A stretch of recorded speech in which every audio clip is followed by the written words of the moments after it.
Iran के सबसे बड़े पेट्रोकेमिकल प्लांट पर हमला करके उसे राख कर दिया है। ईरान अरबों डॉलर के नुकसान का बदला इस खौफनाक अंदाज में ले रहा है। अंधाधुंध ड्रोन मिसाइलों का तूफानी हमला। हाइफा में ईरान की मिसाइलों का तूफान। तेल अवीव में मुस्तबा के क्लस्टर बमों की तबाही। खाड़ी देशों में जनरल जुल्कद्र के ड्रोन का तांडव। ट्रंप से भिड़ गए मुस्तबा की टीम के जॉइंट किलर। इस्राइल के आसमान में आग ही आग है, धरती पर धमाके ही धमाके हैं।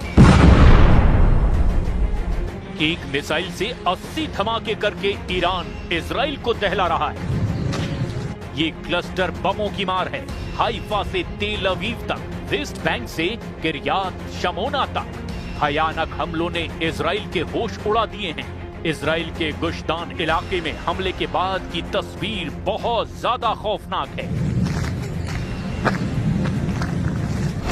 ट्रंप की गाली गलौज और धमकी से भड़के ईरान ने जबरदस्त पलटवार शुरू कर दिया है। ईरान ने दुबई और शारजाह जैसे आलीशान शहरों को बमों से झुलसाना शुरू कर दिया है। यूएई के शहरों पर ईरान मिसाइलों और ड्रोन की बौछार शुरू कर चुका है। खाड़ी देशों की तरह ईरान ने इजराइल की पोर्ट सिटी हाइफा पर सबसे भयानक मिसाइल हमला किया है। ईरानी सेना के प्रवक्ता ने धमकी दी है कि ईरान के नागरिकों पर हमले का 2 गुनी ताकत से जवाब दिया जाएगा। ईरान एक के बदले 100 लाशें बिछाने को तैयार है। तेहरान पर बमबारी का बदला ईरान ने हाइफा में हाहाकार मचा कर लिया है, जहां रिहायशी इलाके में फटी मिसाइलों से जानो माल का भारी नुकसान हुआ। मगर एक इत्तेफाक से इजराइल का सबसे बड़ा नुकसान टल गया। हाइफा सिटी में मिसाइल हमलों के बाद जांच में मिलिट्री और पुलिस को ईरान की बैलिस्टिक मिसाइल का ऐसा वॉरहेड मिला जिसमें अंदाजन कई 100 किलोग्राम एक्सप्लोसिव मटेरियल था।